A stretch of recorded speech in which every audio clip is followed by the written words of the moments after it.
tal? Muy buenos días. Bienvenidos de vuelta a nuestro podcast Ajíes Conecta.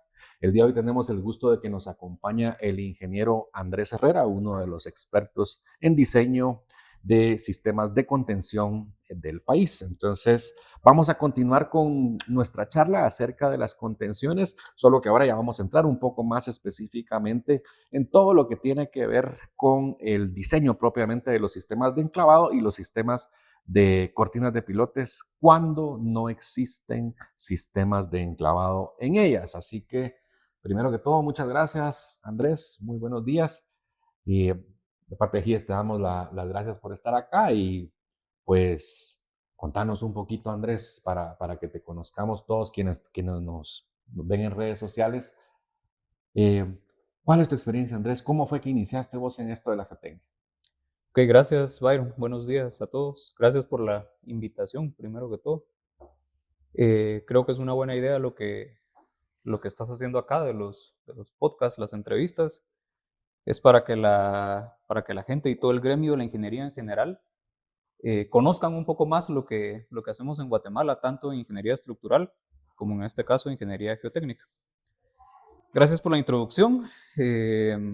Bueno, como comentabas, voy a cumplir ahorita 15 años de estar trabajando en una empresa que se dedica a diseño y construcción geotécnica y de obra civil especializada.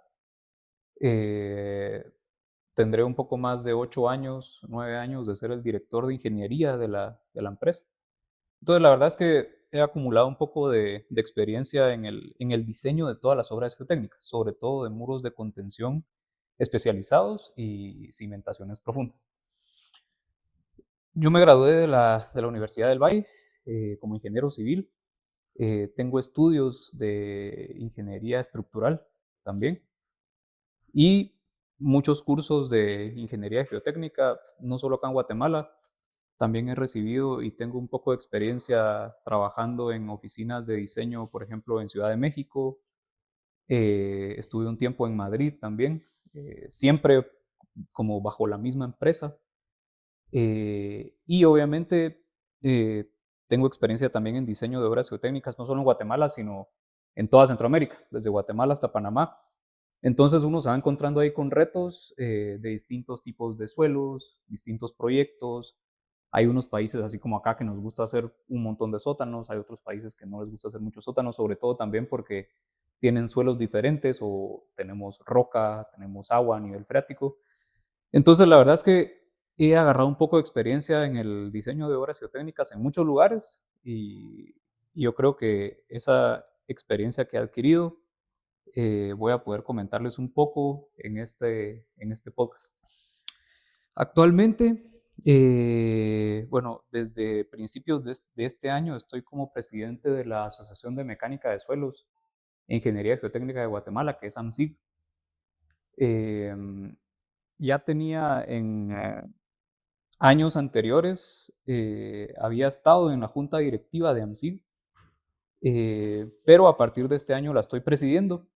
Entonces estoy tratando de colocar o poner algunas ideas un poco más frescas ahí, involucrando también, por ejemplo, a los estudiantes. Es lo que queremos hacer, involucrar a los estudiantes, ver qué beneficios adicionales podemos tener para los asociados. Estaba pensando también en hacer algo como esto, digamos, por eso, digamos, aprecio que me hayan invitado acá, porque así también tomo un poco de ideas de cómo hacerlo, hacer entrevistas, podcasts, mesas redondas. O sea, la idea es que la gente pueda conocer la experiencia que tienen los demás para saber qué cosas hacemos bien, qué cosas podemos mejorar y qué cosas podemos seguir haciendo así como lo hacemos. Básicamente eso es lo que hemos estado haciendo un poco, digamos, involucrando a universidades. Em, entonces, es un poco de lo que he estado haciendo. Ok, excelente, Andrés. Pues mira, definitivamente, digamos, hay que tener este tipo de charlas. Para nosotros, la interacción con geotecnia desde el lado de estructura es una de las cuestiones que hemos ido con los años aprendiendo a valorar más. O sea, creo que durante muchos años, creo que no trabajamos en la sintonía que debíamos. Y entonces, esa falta de sintonía ha sido causa, de hecho, mucho la disociación que hasta cierto punto existe en lo que hacemos, ¿verdad? Y entonces es de apreciar realmente cuando hay personas, sobre todo como vos, que están abiertas y dispuestas a tener la discusión, porque pues no es el caso general, ¿verdad? Tenemos que también decir que no es el caso general y de ahí la importancia de que personas que tienen el conocimiento y sobre todo el apoyo de sus asociaciones, podamos obviamente involucrarnos en este tipo de foros. Así que para ir entrando en materia, hoy vamos a hablar de dos temas específicos. El primero va a ser el tema de los suelos enclavados o soil nailing, como le conocemos comúnmente acá en Guatemala. Y como mencioné previamente, el segundo va a ser una cortina de pilotes que vamos a dejar para un capítulo posterior. Así que el día de hoy nos enfocamos exclusivamente en la parte del suelo enclavado. Así que Andrés, contanos, ¿qué es un suelo enclavado? Sí, voy a tratar de ser simple con las explicaciones. El suelo enclavado o soil nailing, así como le dijiste, es una técnica de estabilización para excavaciones o taludes, que es muy comúnmente utilizada en Guatemala y en muchos lugares de Centroamérica.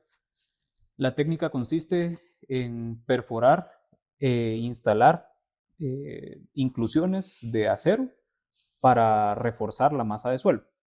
Entonces, básicamente, lo que hace es reforzar el suelo internamente, volverlo como un bloque o una masa de suelo uniforme, pero al mismo tiempo refuerza la superficie de falla y nos da un factor de seguridad adecuado.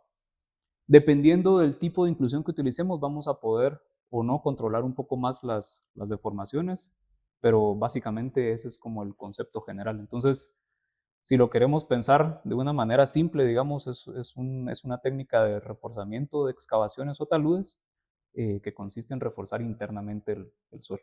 Ok, vamos a utilizar las imágenes en pantalla para poder entender un poquito más el concepto. Eh, Hay una parte importante para nosotros desde el lado de estructura y yo creo que también para el público en general. Acá en Guatemala manejamos una diferenciación. Hay Ujú. una cuestión que le llamamos cuando son suelos enclavados de larga duración, eh, mal llamados permanentes en algunos casos, ¿verdad? Y otros que les llamamos de corta duración o temporales. Pero aparte del tiempo per se, que dichas obras pueden o no durar en función del ambiente corrosivo del suelo, ¿qué significa eso de forma técnica, Andrés, en geotecnia? ¿Cuál es la diferencia de cálculo que existe entre un suelo que se considera de larga duración y uno que no? Digamos, la principal diferencia, como lo comentaste, es el tiempo de vida útil de los sistemas, ¿sí? Entonces, según lo que te dicen las normas, cada norma es diferente, digamos, pero un sistema temporal o de corta duración regularmente tiene una vida útil de, por ejemplo, 18 meses. Hay algunas otras normas que lo extienden hasta 24 meses. Eso no significa que el sistema vaya a dejar de funcionar mágicamente cuando se cumpla el año y medio o los 2 años, pero digamos que para términos de diseño, su vida útil está calculada para ese tiempo.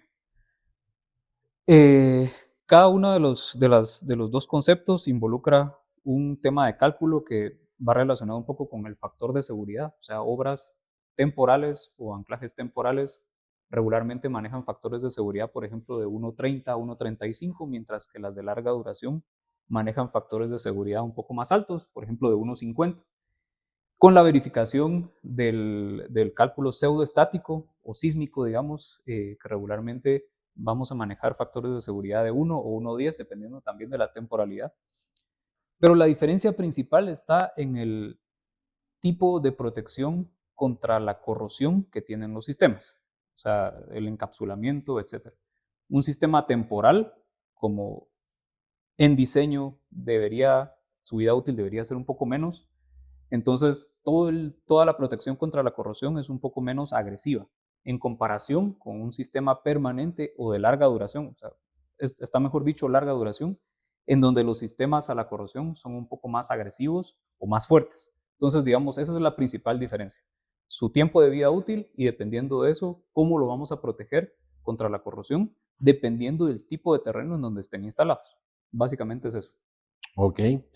Y eso, Andrés, desde nuestro punto de vista, nosotros tenemos algunas normas que cubren brevemente y mayormente hacen por referencia a otras normas el citado de la literatura que en todo caso pretendemos utilizar. En este caso, la que más usamos acá es la que viene de FHWA, ¿verdad? Y entonces, en FHWA, si uno ve la circular 4, la circular 7, lo que acá hacemos no es exactamente lo que dice FHWA con respecto a quién es permanente y quién no, o de larga duración y quién no. Entonces, muy brevemente, contanos por qué FHWA realmente no tiene los mismos criterios que acá se usan. ¿Por qué decidimos nosotros como gremio agarrar un camino ligeramente diferente?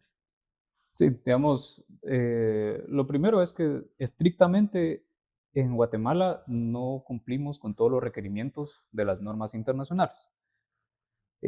Para empezar está el FHWA, que es la norma americana con sus circulares, dependiendo del tipo de obras que tengamos. Ya lo comentaste, la circular 4, la circular 7, que dependiendo, así como lo había dicho antes, de la vida útil de los sistemas, te refiere a utilizar ciertos tipos de sistemas de protección.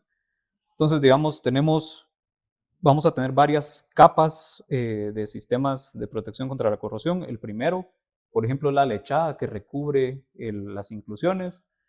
Luego, algunos incluyen una tubería que puede ser en unos casos corrugada, dependiendo de la norma, en otros casos metálica, dependiendo de las normas. Entonces, digamos que todos estos sistemas de protección contra la corrosión lo que van haciendo es que sí, le van brindando capas adicionales de protección, pero por cada capa adicional vamos a tener un costo adicional en los sistemas. Entonces, estrictamente acá en Guatemala no cumplimos con todas esas especificaciones. O sea, hay algunos temas de cálculo que sí se revisan, pero sobre todo protección contra la corrosión y controles durante la construcción de las mismas inclusiones, estrictamente no cumplimos con todo. Durante los años se ha adaptado para que los sistemas puedan funcionar a los ambientes del país. Lo que hay que pensar acá, por ejemplo, en Ciudad de Guatemala, es que los suelos no son agresivos, o sea, son suelos que son bastante compactos, bastante densos, son suelos cohesivos, pero que además tienen ángulo de fricción. No tenemos nivel freático. En algunas ocasiones tenemos presencia de agua por niveles colgados o por alguna tubería que está rota por ahí, pero no tenemos una presencia de agua constante. Entonces, eso nos ha llevado a poder adaptar los sistemas a los ambientes locales. Después de eso hay que pensar que no todo en Guatemala es Ciudad de Guatemala. O sea, si nos vamos alejando un poco, por ejemplo, Mushbal, carretera El Salvador, si nos vamos del otro lado, Misco, si nos vamos un poco más al interior, vamos encontrando suelos un poco más agresivos, con presencia de más arcillas, niveles freáticos. Entonces ahí sí valdría la pena empezar a pegarnos un poco más a las normas internacionales.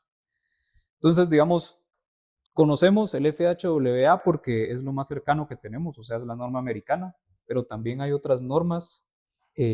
Por ejemplo, a mí me gusta utilizar mucho la norma francesa también, que en su momento era la TEA 95, ahora tenemos ya la TEA 2020, que es la más actualizada.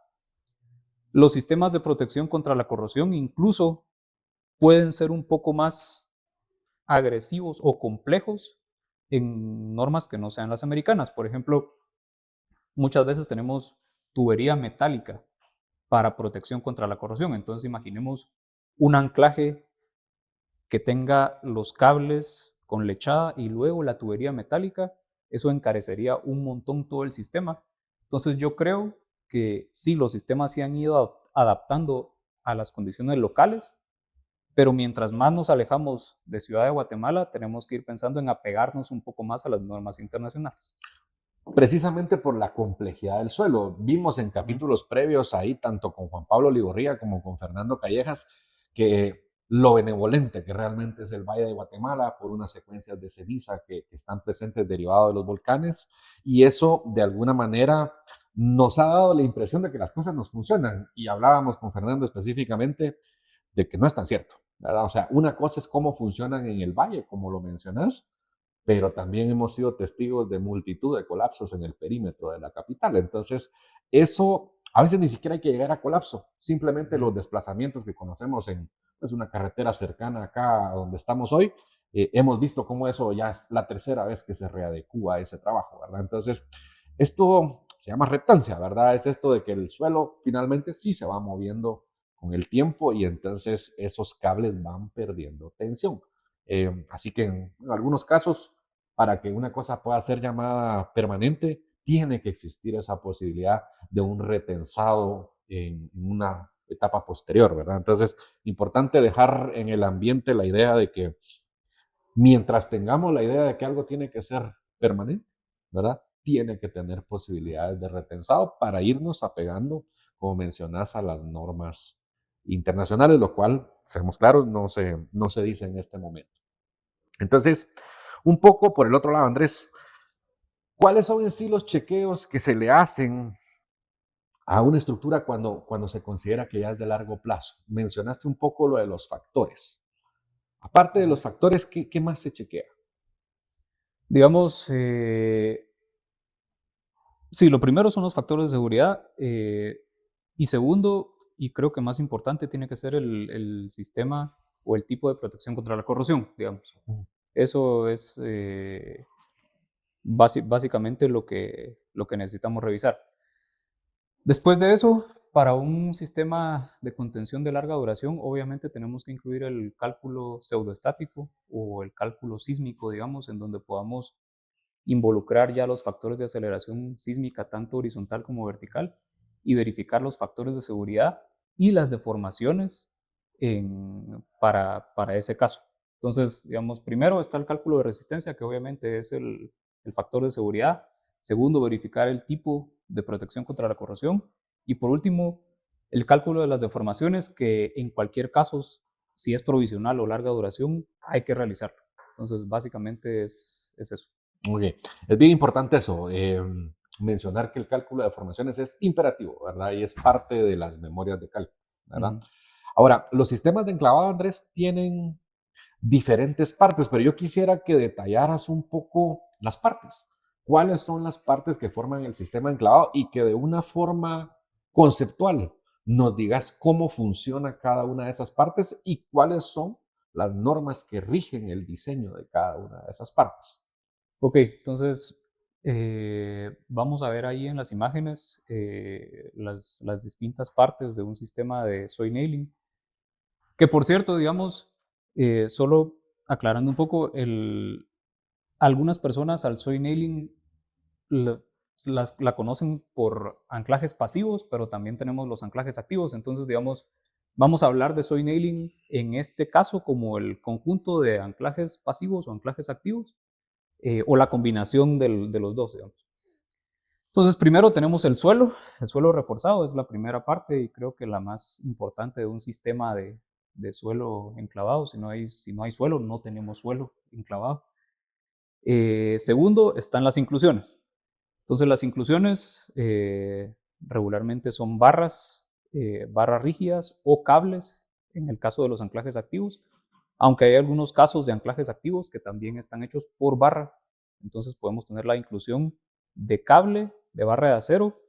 Incluso en la actualidad tenemos ejemplos también de utilización del uso de la fibra de vidrio como un material para la inclusión, que se puede considerar, digamos, para el caso de refuerzos provisionales. Después de la barra tenemos la cubierta o el revestimiento. Normalmente hablamos de una cubierta o revestimiento de concreto, ¿sí? Que puede ser un concreto lanzado, por ejemplo.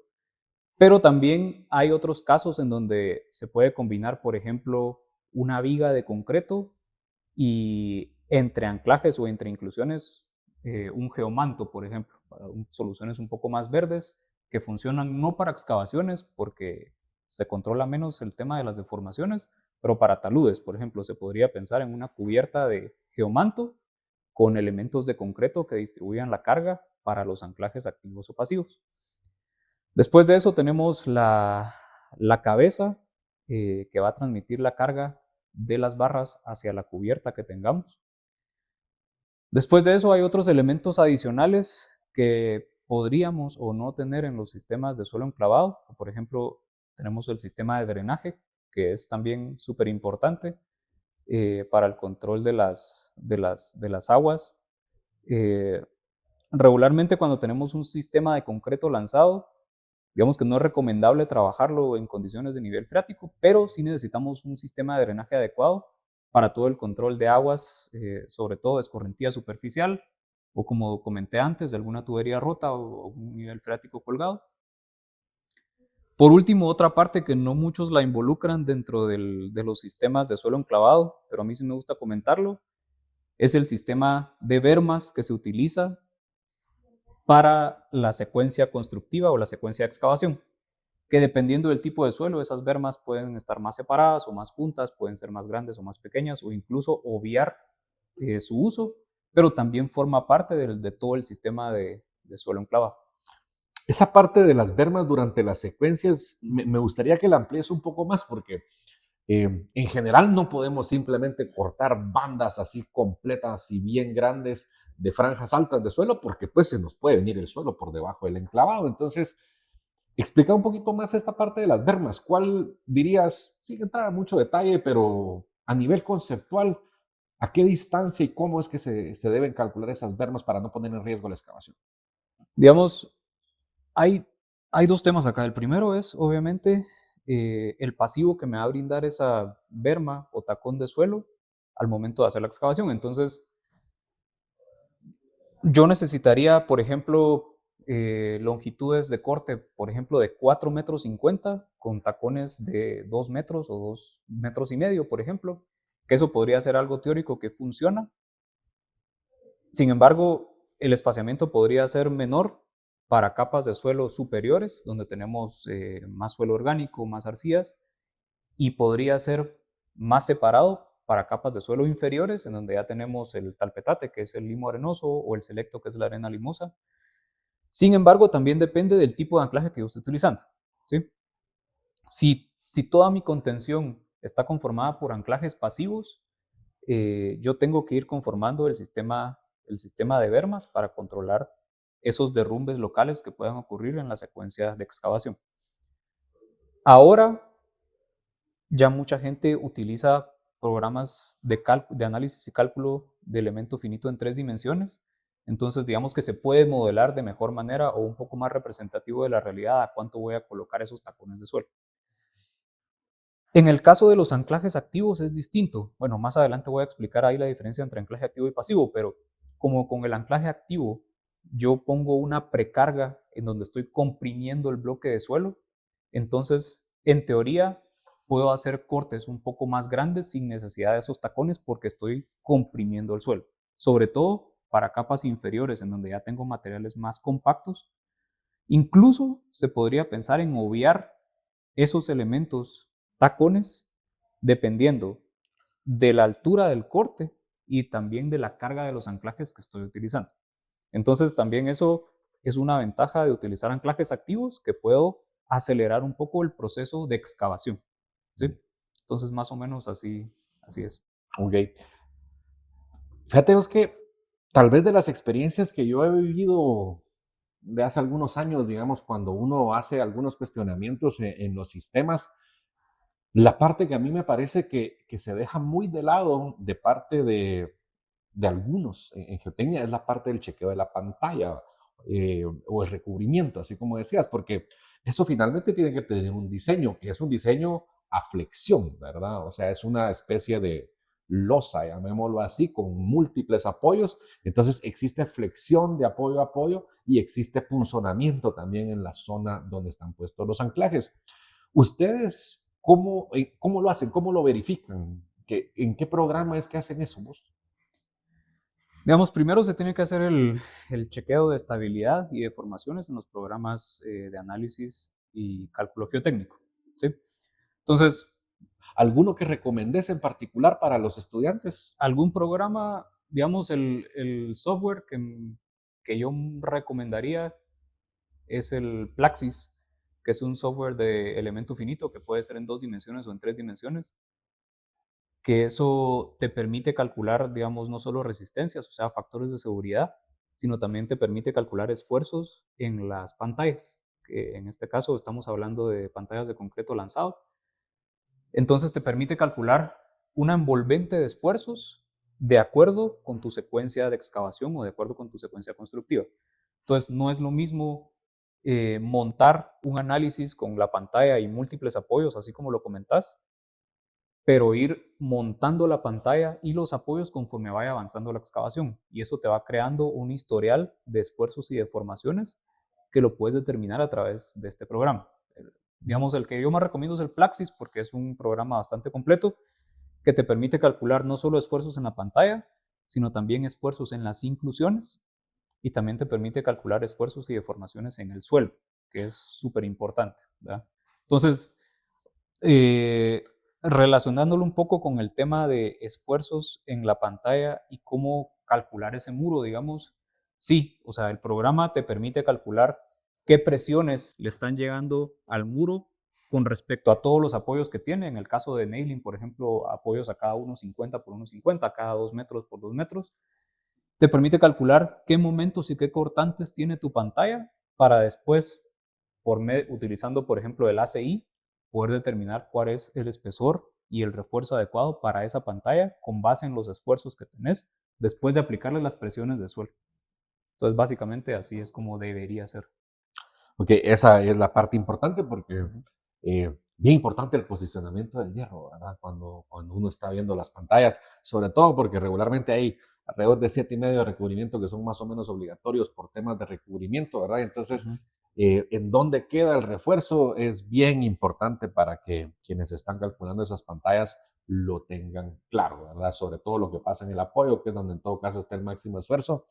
Y a veces, muchas veces vemos que se colocan aparte de las mallas barras adicionales Así en es. esa posición, ¿verdad? Pero siguiendo eso, entonces ahora explicarnos ya un poco más la diferencia esta que existe entre pasivo y activo. ¿Cuál es la diferencia en desempeño que existe entre ambos sistemas? Ok, entonces la diferencia principal es cuando el elemento va a comenzar a desarrollar una resistencia, ¿sí? En el caso de los sistemas pasivos, la idea es que uno pueda perforar e instalar las inclusiones y al momento que ya esté instaladas las inclusiones con su cabeza y su cubierta de concreto, se puede hacer el siguiente nivel de excavación. Entonces, en ese momento, el terreno se va a empezar a deformar y cuando el terreno se empieza a deformar, entonces las inclusiones empiezan a desarrollar una resistencia, ¿sí? Esa es la diferencia principal, digamos, que el pasivo, la inclusión va a empezar a desarrollar resistencia hasta que el terreno se deforme, ¿sí? Con, el, con la inclusión o el anclaje activo es un poco al revés. O sea, yo construyo, perforo la inclusión, la instalo, la inyecto y le doy una precarga, o sea, pongo en compresión toda la franja antes de bajar al siguiente nivel de excavación. Entonces, la resistencia de la inclusión se va a empezar a desarrollar al momento que yo lo ponga en tensión. ¿Eso a qué me va a ayudar? A controlar un poco más las deformaciones. No significa que tener sistemas activos haya cero deformación, porque eso nunca va a existir en una excavación. O sea, siempre va a haber descompresión del terreno y siempre va a haber deformación. Pero el tema es que con los anclajes activos yo logro controlar las deformaciones de una mejor manera porque estoy poniendo en compresión el sistema antes de avanzar al siguiente nivel de excavación. Esa es la diferencia principal, digamos. Ujú. Y típicamente esto se hace entonces para controlar las deformaciones, ya sea en la cabeza de la excavación o muchas veces en la porción de la excavación, si es que la excavación tiene gradas a la par, ¿verdad? Donde está la cimentación de la estructura vecina, si es que estamos hablando de estructuras. Entiendo que en el caso de las calles es un poco diferente la historia, ¿verdad? Podemos llegar a tener deformaciones un poco más grandes, la norma hace esa separación, pero lo importante es precomprimir el terreno cuando existen hasta cierto punto estructuras vecinas que puedan ser susceptibles a daño. Eso es parte de las ventajas de tener anclajes activos. Y entonces eso es lo normal que vemos en las excavaciones, ¿verdad? Típicamente vemos algún par de filas en las partes superficiales que son activas y en la parte inferior ya vemos inclusiones pasivas. eh, y esa es la bondad, llamémoslo así, de hacer la combinación. ¿Correcto? Claro, digamos, los anclajes activos se usan principalmente cuando tenemos sobrecargas estructurales en las vecindades. Y con sobrecarga estructural me refiero desde una casa de 1 o 2 niveles hasta una bodega, hasta un edificio de 15 niveles. El tema con los edificios más grandes que tienen sobrecargas estructurales de mayor magnitud es que tengo que utilizar una combinación de un sistema activo, que ya dijimos, el anclaje activo, con un sistema de pantalla que preexista la excavación. Entonces ahí ya nos vamos alejando un poco de los muros de concreto lanzado, digamos, y ya entramos un poco más a los muros preexcavados, que vamos a hablar en el próximo capítulo. Pero se puede combinar un sistema de muro preexcavado con anclajes activos para controlar todavía de mejor manera las deformaciones. Pero lo importante de mencionar es que cuando tenemos sobrecarga estructural, sí o sí necesitamos un sistema activo. O sea, es lo mejor para controlar las deformaciones. Bien importante eso, pero aparte de eso hay que verificarlo, ¿verdad? Porque si no hacemos las verificaciones de campo, entonces en realidad no sabemos si lo que estamos haciendo funciona. Entonces, en campo, cuando vos tenés activos, ¿cómo se chequea eso? ¿Cuáles son los chequeos que se tienen que hacer en campo para verificar que un anclaje activo está funcionando correctamente? Ok, ahí tenemos que regresar nuevamente a las normas, ¿verdad? Y es cuando, en ese caso es cuando nos tenemos que apegar más a las normativas internacionales. Digamos, tanto el FHWA como en el caso, les comentaba que a mí me gusta usar mucho la norma francesa, que en este caso es el TA 2020, te dan ciertas normas para realizarle pruebas a los elementos o a las inclusiones para verificar que vayan a trabajar durante su vida útil, ¿sí? Tenemos algunas pruebas cortas, digamos, que se llaman pruebas de recepción. Otras normas lo llaman pruebas de aceptación, que en teoría, digamos, en las normativas, esas pruebas de recepción o aceptación te pide que se lo hagas al 100% de los anclajes, ¿sí? Entonces esa prueba es una prueba rápida, digamos, consiste en darle escalones de carga al anclaje, llevarlo un poco más allá de su carga de diseño, que dependiendo de la norma puede ser un 15% o un 25% más de la carga de diseño, dejarlo ahí por algunos minutos. Regularmente esas pruebas de recepción o aceptación pueden tardar, digamos, 30 minutos, dependiendo de cuánto se te deforme el anclaje. O sea, cuánto se te deforme el anclaje, estoy hablando del bulbo con respecto al suelo. Si el anclaje se está como extrayendo, digamos, la norma te da ciertas deformaciones que son tolerables dependiendo del tipo de suelo. Entonces, en cada escalón de carga, uno tiene que ir verificando cuánto se está deformando el anclaje y si está dentro de lo tolerable de acuerdo al tipo de suelo y de acuerdo a la carga del anclaje. Entonces, esas pruebas de recepción pueden tardar de 30 minutos a 1 hora dependiendo del tipo de suelo. ¿Y qué pasa si se rechaza un anclaje? Digamos, si se rechaza un anclaje porque no pasó esa prueba de recepción, lo correcto sería reinyectarlo, esperar a que la lechada frague y volver a hacer la prueba. Que estrictamente hablando, digamos, para anclajes de larga duración, lo que se debería hacer es dejar una tubería de reserva de inyección por si necesitas volver a reinyectar el anclaje. Entonces sí se puede hacer, digamos. Le haces la prueba, si no pasa, lo reinyectas, esperas hasta que la lechada vuelva a tener resistencia y lo volvés a hacer la prueba. Pero eso es dependiendo también del tipo de anclaje y del tipo de inyección que estés haciendo, porque hay también, dependiendo de las normas, diferentes tipos de inyección. Inyección global, inyección repetitiva y selectiva, y dependiendo de eso vas a dejar una tubería de reinyección para volver a reinyectar el anclaje y volver a hacerle la prueba. Entonces digamos que sí se puede. Esas son las pruebas de recepción o aceptación que se deberían hacer en el 100% de los anclajes. Ahora, cuando decís que se deberían, Andrés, esa es la práctica acá en Guatemala, para decirlo. No, digamos, en Guatemala regularmente no se hacen el 100% de los anclajes. Digamos, si los anclajes son de baja capacidad o de baja carga y todos están inyectados en el mismo tipo de suelo, digamos que debería ser suficiente con hacerlo en algunos anclajes, porque tu proceso constructivo es repetitivo. Sin embargo, estrictamente hablando, sí se debería hacer en todos los anclajes, ¿sí? Según las normas internacionales. Esa prueba de recepción. Luego hay otro tipo de pruebas que son un poco más específicas y tardan más tiempo, que pueden ser las pruebas de desempeño o las pruebas de investigación, que básicamente eso es para verificar el coeficiente de fricción que estás utilizando para diseñar el bulbo de tu anclaje con ese tipo de suelo. Entonces, con base en eso, entonces, por ejemplo, ya puedes revisar la fricción que estás utilizando entre lechada y suelo u optimizarla en cualquier caso, ¿verdad? Esos anclajes, esas pruebas de desempeño o investigación, por ejemplo, se podría hacer una cada 2 proyectos, digamos, podría ser así, aunque si quisieras como optimizar tus diseños o verificar que estén trabajando, que el bulbo esté trabajando de la forma adecuada, se podría hacer uno por proyecto, pero eso significa hacer un anclaje más, hacer una estructura de reacción específicamente para ese anclaje. Entonces, digamos que esos anclajes de investigación o desempeño se podrían hacer en algunas partes del país para verificar cómo está trabajando el bulbo con el suelo para determinado tipo de suelo.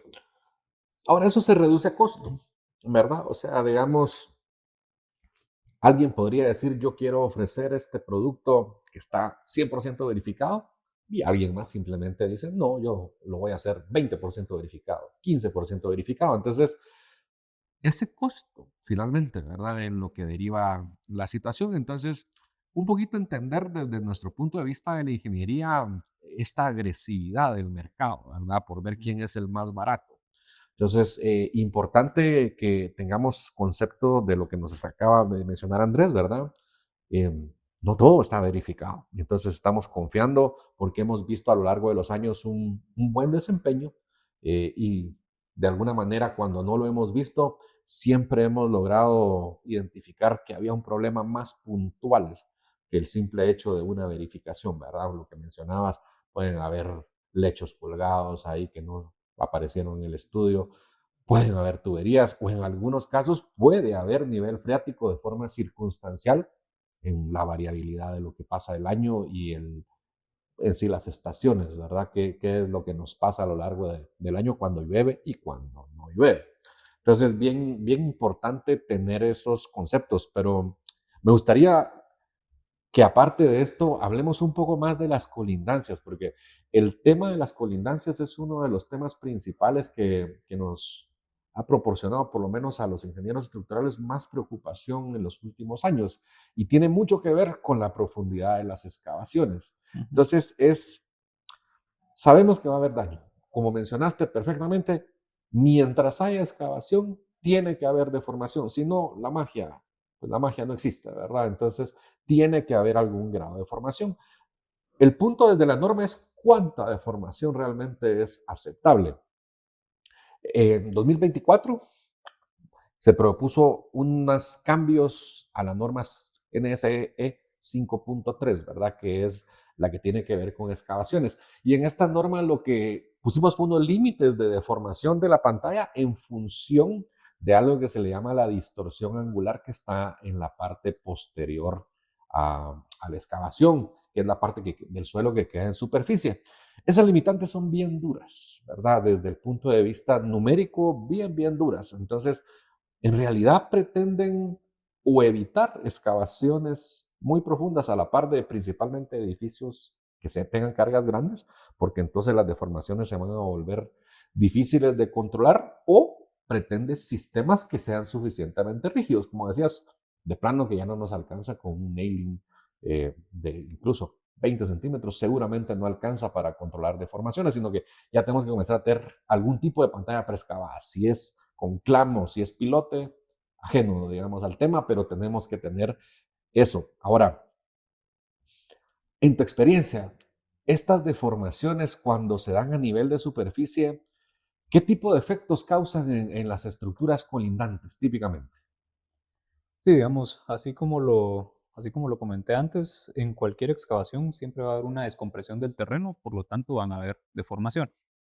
Eso es inevitable. Sin embargo, yo no creo que sea una limitante para que dejemos de hacer excavaciones en Guatemala o que las hagamos más pequeñas, ¿sí?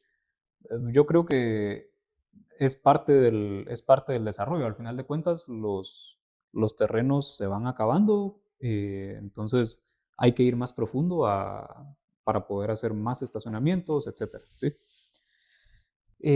Yo he visitado proyectos, por ejemplo, en Ciudad de México, eh, que ahí ya conocemos, o por lo menos tenemos un poco de referencia del tipo de suelo, y tenemos referencia también del tipo de estructuras que ahí se construyen, que son edificios más altos que acá en Guate.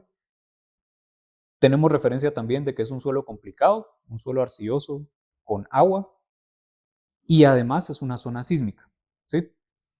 Yo he estado en excavaciones en Ciudad de México, excavaciones, por ejemplo, de 50 metros de profundidad para 16 sótanos, ¿sí? Entonces, lo que quiero decir es que no es imposible hacer sistemas de contención controlando las deformaciones, incluso en ambientes difíciles. Ambientes difíciles me refiero a estructuras con cargas de magnitudes altas, suelos malos, agua, sismo, etc. ¿Sí? Entonces, ¿qué problemas puede ocasionar una excavación a una edificación vecina? Recordemos que tenemos dos tipos de cimentación. Están las cimentaciones superficiales y las profundas. ¿Sí? Regularmente, o por lo menos hasta hace algunos años, cuando se hacía un edificio no se pensaba qué pasa si me hacen una excavación aquí a la par, porque nunca voy a saber exactamente qué profundidad de excavación me van a hacer a la par. Entonces no puedo diseñar, por ejemplo, un pilote de 50 metros de profundidad solo porque a la par pienso que me van a hacer una excavación de 30 metros. ¿Verdad?